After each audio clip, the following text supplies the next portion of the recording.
Gur mí mágad go hirirlik as an cuire leirtan seo agus gur mágad gotsa Professor Jerry Boyle as chur síos dhéanamh an ábhar dús Baile. I'd like to welcome you indeed and indeed all your colleagues from Teagasc. Indeed, there are quite a number of distinguished guests in the audience. Ambassador, Her Excellency, Ambassador of Australia, I'd like to welcome here. Indeed, MEP and TD and Senator colleagues and councillors. Quite a number which indicates the importance here. Obviously, the farm organisations, delighted Pádraig Walsh, President of the IFA, I see here. I see also the leaders from Irish Organic Farmers and Growers Association and Organic Trust, and quite a number of others from various aspects of the food and agriculture industry. Indeed, my own department as well, John Fox, I see in Liam Kinsella, and quite a number from our department, as you would expect, are here in numbers to take note of what is going to be proposed and hopefully debated today. And I see also members of the media, so hopefully it'll get a wider audience as well.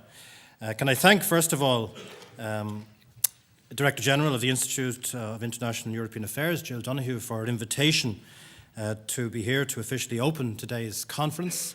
Fáilte roh galéir go caisleán atha clia, tá sorm a bheith an seo ar maidin chun an tábhar fíorthábhachtach seo a phlé. I'd like to begin by referring to the economic cost of climate change. The most comprehensive review ever carried out in the economics of climate change was conducted in 2006 by Sir Nicholas Stern. This analysis found that a change in global average temperature of greater than 2% when compared to pre-industrial levels substantially increases not only the risk of dangerous and unpredictable runaway climate change, but also the costs of adaptation. Stern estimated that global warming had the potential to shrink the world economy by 20%. He was speaking before the credit crunch, of course, so God knows what he'd predict now. But the taking immediate action could contain this cost to just 1% of global GDP. In February 2007, the Intergovernmental Panel on Climate Change declared that the evidence of global warming trend is unequivocal and that human activity has very likely been the driving force in that change. At that point, the debate on global warming shifted significantly from exploring the reasons why our climate is changing to working out what we need to do about it. I'm delighted that John Sweeney is here from the Intergovernmental Panel on Climate Change as well to give more information behind all that. But in relation to government, as you will probably know, for those of you familiar with the programme for government itself, climate change is identified as one of the three main areas of particular importance in the programme. The relevant section of the programme lists no fewer than 19 actions related to climate change, so it is very central to our work. At the Spring 2007 European Council, EU heads of state and government unanimously agreed to reduce the EU's greenhouse gas emissions by at least 20% by 2020, as Professor Boyle alluded to, or indeed by 30% in the event of a global and comprehensive agreement. They also called for a global reduction of up to 50% by 2050 compared to 1990 levels. Instruments to give effect to these policies are being completed at the moment. European emissions from sectors including transport, buildings, agriculture and waste represent some 60% of total greenhouse gas emissions. By 2020, emissions from these sources are to be reduced by an average of 10% compared to 2005 levels. A new burden sharing arrangement has been agreed based on differences in gross domestic product per capita that ensures all member states make a fair contribution to achieving their community target. Europe's emission trading system, known as the ETS, has been entirely overhauled. For the post-Kyoto period, a single EU-wide cap on ETS emissions will be set, and free allocation of emission allowances will be progressively replaced by auctioning of allowances. Installations not subject to carbon leakage will be required to buy 20% of their allowances in 2013, rising to 70% in 2020 and 100% by 2027. So to paraphrase a green motto, while we all must act locally, we need to never stop thinking globally. It would be, and Professor Boyle alluded to this in some detail, it would indeed, and I agree, be quite counterproductive, therefore, to seek, for instance, a reduction of cattle numbers in Ireland if the result was to be a growth in beef imported into the EU produced in a far-off country.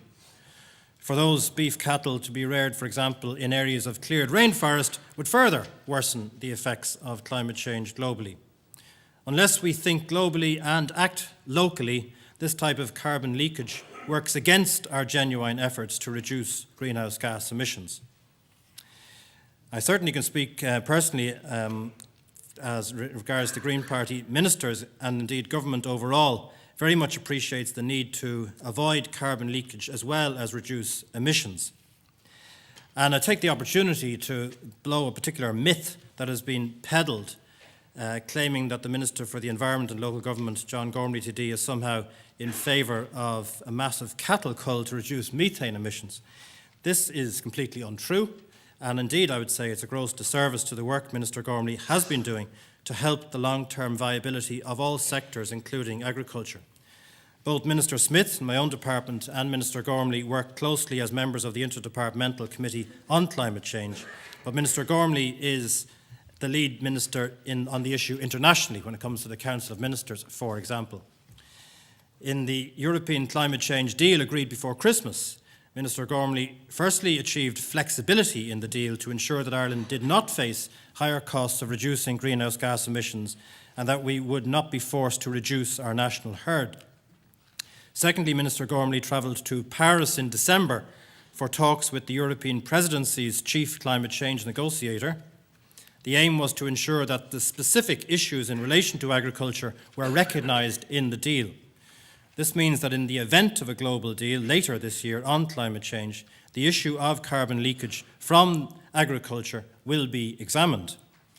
Minister Gormley and the Irish Government overall have ensured, therefore, that the issue of carbon leakage in agriculture and sustainable food production in the context of climate change is, for the first time, on the international political agenda for discussion. It is one of, I believe, the single most important things to have been delivered last year for the Irish food industry's long-term viability. And just again, for the benefit of the mythologists, it was a Green minister and his officials who delivered it, by the way. So when it comes to energy, very closely related in terms of agriculture and potential, in order to reach the EU target of a 20% share of renewable energy in 2020, a new directive has been agreed through the work of my colleague, Minister for Energy, Eamon Ryan, which sets legally binding targets for renewable energy for each member state. The directive establishes a 10% target for renewables in transport. However, strict biofuel sustainability criteria have been fixed to ensure that only biofuels that have no negative environmental impact receive support.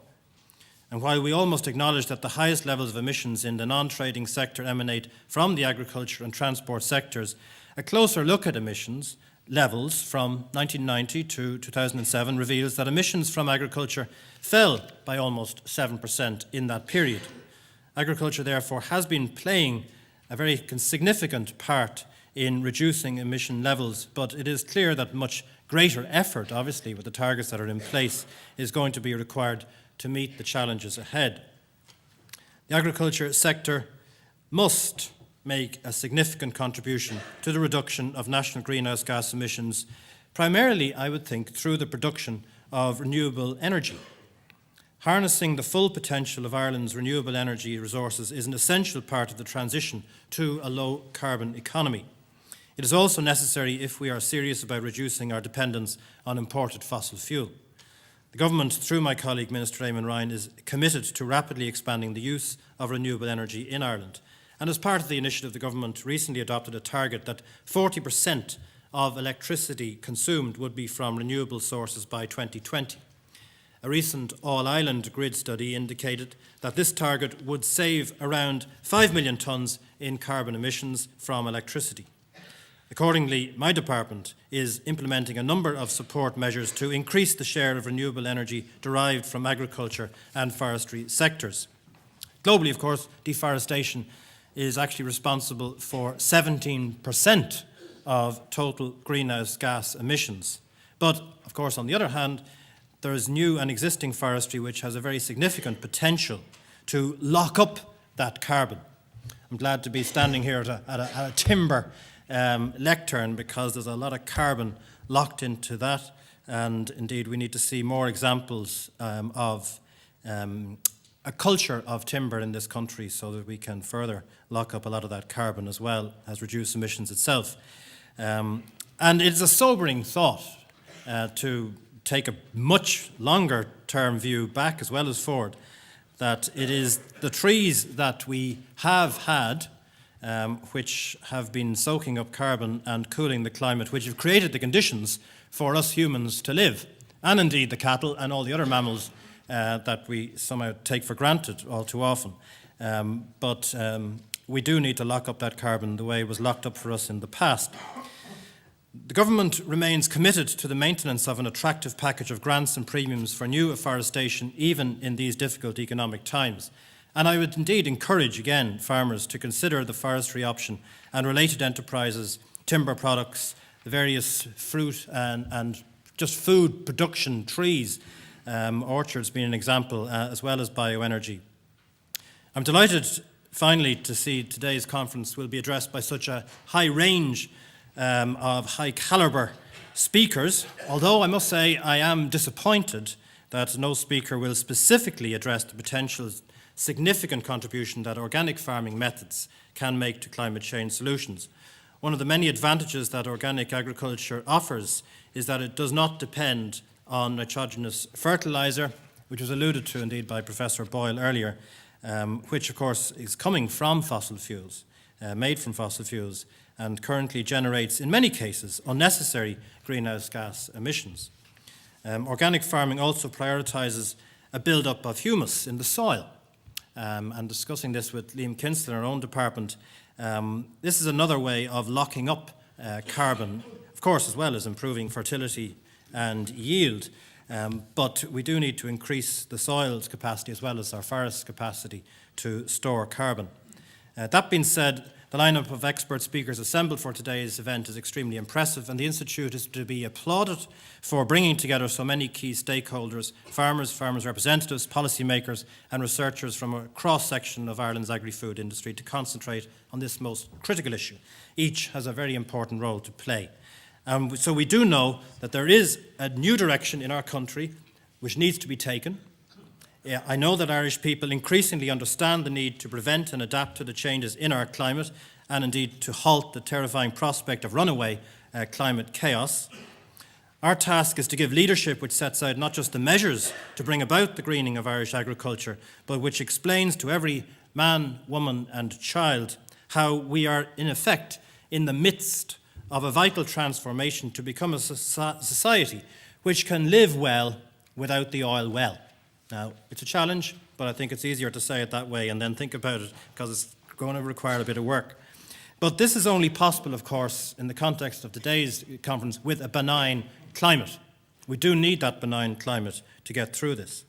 And it is the actions of each of us taking here, or indeed failing to take, which I don't want to think about, which will decide if life for our children and indeed grandchildren is possible. So, Cahirlik, may your speakers be brave, may the conference conclusions be clear, and may all our actions in response be effective. Gurv Mil Magif.